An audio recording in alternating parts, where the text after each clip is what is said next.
இதுல மெயினான பலன் என்னன்னா, நமக்கு ஏற்கனவே 8ஆம் இடத்துல இருக்கக்கூடிய சேட்டன்கிறவர் பிரச்சனையை கொடுத்து கொண்டிருந்தார். அந்த 8ஆம் இடத்தில் இருக்கக்கூடிய சனி என்ற கிரகத்துடன் செவ்வாய் சேர்ந்திருந்தார். அப்போ நிறைய வம்பு வழக்கு தோல்வி அவமானம், சில பேருக்கு அடிபட்டது, பயணத்தில் மூலம் அசௌகரியங்கள் ஏற்பட்டது, இதெல்லாம் இது நாள் வரைக்கும் நடந்தது. மே மாதம் 12ஆம் தேதி உங்களுக்கு செவ்வாய் சொந்த வீட்டில் பாக்கியஸ்தானத்தில் சுகஸ்தானாதிபதி முதல்ல அஸ்வினி நட்சத்திரம், அப்புறம் பரணி நட்சத்திரம், அப்புறம் சூரியனுடைய நட்சத்திரம், வரிசையா உங்களுடைய டெவலப்மெண்ட், உங்களுடைய பயணங்கள், தொழில், தனம் சம்பந்தப்பட்ட விஷயத்தில் அபிவிருத்தி. 10-11 பரிவர்த்தனை, புதன் சுக்கிரன் வீட்டில், சுக்கிரன் புதன் வீட்டில். இதனுடைய பலன் என்னன்னா, தொழில் என்ன சொல்லுது, லாபத்திடம் லாபத்தை நான் பார்த்து கொள்கிறேன் அப்படின்னு சொல்லுது. லாபம் என்ன சொல்லுது, தொழிலிடம் தொழிலை நான் பார்த்து கொள்கிறேன் அப்படின்னு சொல்லுது. பரிவர்த்தனைகள்லேயே முதல் தரமான உன்னதமான ரொம்பவும் எதிர்பார்ப்புக்கூடிய பரிவர்த்தனைனா இந்த 10-11 பரிவர்த்தனை தான்.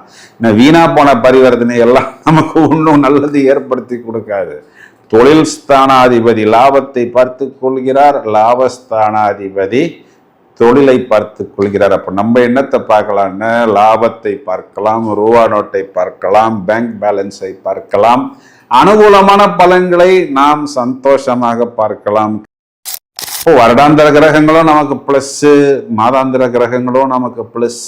ராசியில் இருக்கக்கூடிய கேது தெளிவு, ஞானம், விஸ்டத்தை கொடுப்பார், சுருக்குவார். என்னத்தை சுருக்குவார்னா நெகட்டிவ் திங்கிங்கை சுருக்குவார், தேவையில்லாத விஷயங்களை கொடுப்பார். ராகுங்கிறவர் கொடுத்து கெடுப்பார், கேதுங்கிறவர் கெடுத்து கொடுப்பார். ஆல்ரெடி நமக்கு தான் எல்லா விஷயங்களையும் நம்ம மாற்றி கெட்டு போயிட்டோமே, இதுக்கு மேல நம்ம கெட்டு போறதுக்கு ஒண்ணுமே இல்லை.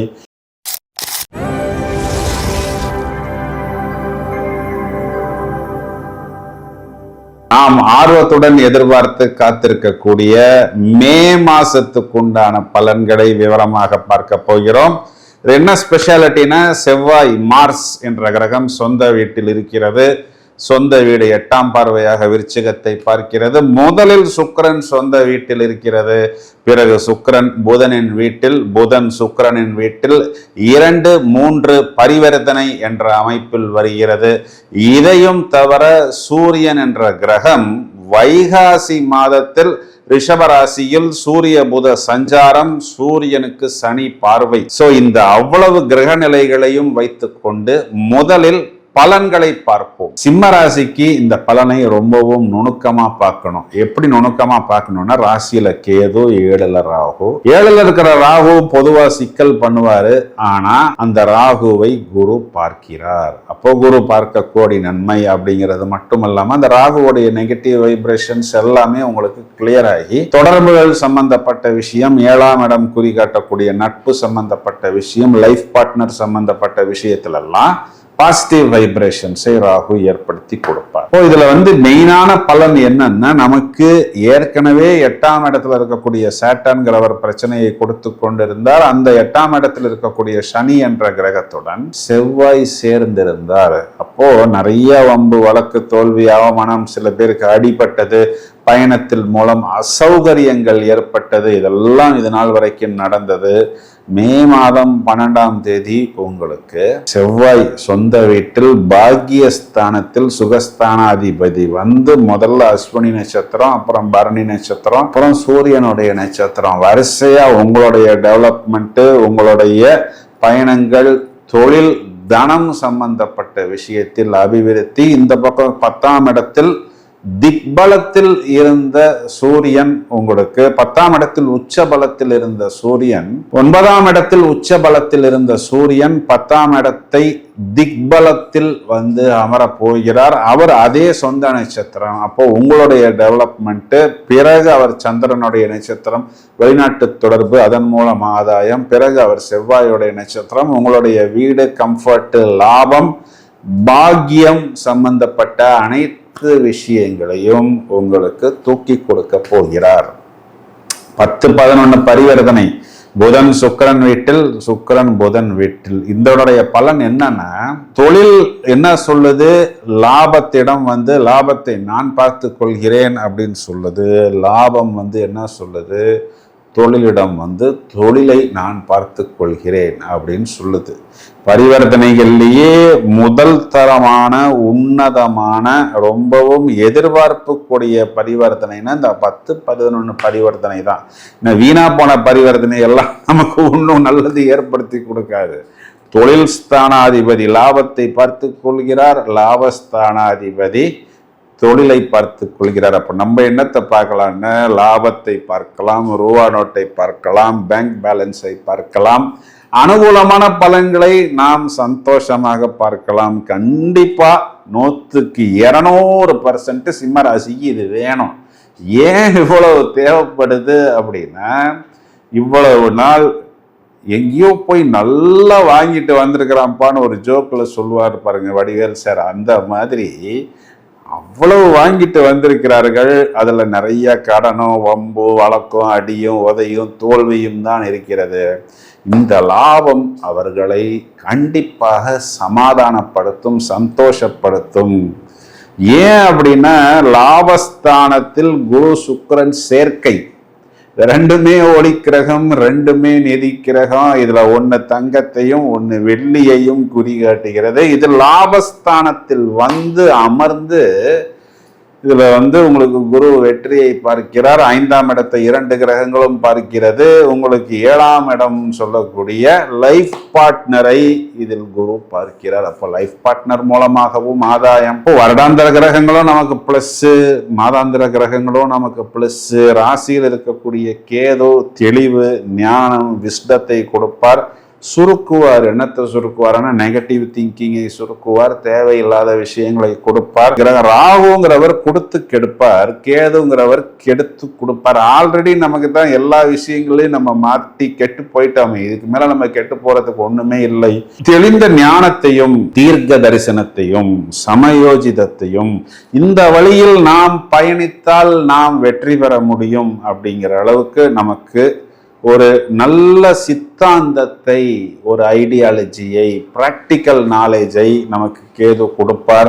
அதன் மூலம் நாம் அடையாளம் தெரிந்து கொள்ளலாம். இந்த நபரா, இவர் வந்து பணத்துக்காக தான் நம்மகிட்ட பழகிறாரு, இந்த நபர் லவ்வுக்காக தான் பழகிறாரு, அவர் வேலை முடிஞ்சிருச்சுன்னா அவர் டாட்டா காமிக்க போறாரு, இந்த நபரு எல்லாத்துக்கும் நம்ம கூட பழகிறாரு ஆனா நம்ம எதுவுமே செய்ய மாட்டாருங்கிற அளவுக்கு பிரித்து பிரித்து அப்படியே ஒவ்வொரு நபருக்கும் நீங்க முத்திரை குத்தக்கூடிய அளவுக்கு உங்களுக்கு ஞானத்தை அள்ளி கொடுப்பதற்கு கேது தயாராக இருக்கிறார். இப்ப யாரெல்லாம் சிம்ம ராசி பேரை வச்சு சொல்லிடலாம், பேரெல்லாம் எம்ல தான் வரும். மணிமேகலை, மனோகரன், மணிகண்டன், இவங்கெல்லாம் 99% சிம்ம ராசியில் தான் வரும். இதனால் வரை நிறைய இடங்கள்ல அடைபட்டிருந்தீர்கள். இனி உங்களுக்குள் எல்லா விஷயங்களும் அடைபட்டு விடும். கவலைகள், துக்கங்கள், துயரங்கள் எல்லாம் அடைபட்டு விடும். தொழில் லாபம், வண்டி ஓபன், டோலே கிடையாது, ஃபுல் ஹை ஸ்பீட்ல போறது தான். இப்போ எந்த அளவுக்கு உங்களுக்கு திறமை இருக்கிறதோ, எந்த அளவுக்கு உங்களிடம் பொருட்கள் இருக்கிறதோ, எந்த அளவுக்கு கஸ்டமர் கேர் அதற்கு நபர்கள் தயாராக இருக்கிறார்களோ அந்த அளவுக்கு நீங்கள் வண்டியை ஓட்டலாம். அப்போ அதற்கேற்றாற் போல் நீங்கள் உங்களை பக்குவப்படுத்தி கொள்ள வேண்டும், தயார்படுத்தி கொள்ள வேண்டும். என வரக்கூடிய வாடிக்கையாளர்களுக்கு எல்லா விஷயமும் நம்மை விட நன்றாக தெரியும். அப்போ வந்த ஒரு நிமிஷத்தில் அவர்கள் கண்டுபிடித்து விடுவார்கள், இந்த நபர் இதற்கு தயாரானவரா அப்படி. இந்த வாய்ப்பை பிரமாதமாக உபயோகித்துக் கொள்ளுங்கள். என அஷ்டம சனியில் இந்த மாதிரி ஒரு நல்ல காலம். அஷ்டம சனியில சாட்டன் பெருசா வேலை செய்யாது, ஏன்னா ராகு கேது அச்சுக்குள் இருக்கிறார். இந்த பீரியட் ஒரு நல்ல பீரியட். ஒரு பாலைவனத்தில் நாம் பயணிக்கும் பொழுது ஒரு ஒயாசிஸ்ன்னு சொல்லக்கூடிய இந்த தடாகம், அதான் அந்த பழமுதிர்ச்சோலை கிடைப்பது போல் ஒரு அமைப்பு இது. இதனை நீங்கள் பக்குவமாக கையாண்டால் தொழில் லாபம், பாக்கியம் மேலும் மேலும் உயரும். சிம்மராசி சகோதரிகளை எடுத்துக்கிட்டோம் அப்படின்னா, கணவனை குறிகாட்டக்கூடிய செவ்வாய் சொந்த வீட்டுக்கு வரப்போகிறார். அப்போ இதனால் வரை கணவன் மனைவிக்குள் இருந்த அந்த இணக்கம் கொஞ்சம் குறைவாக இருந்தது, கொஞ்சம் கருத்து வேறுபாடுகள் இருந்தது, இதெல்லாம் ஓரளவுக்கு தெளிவாகிவிடும்.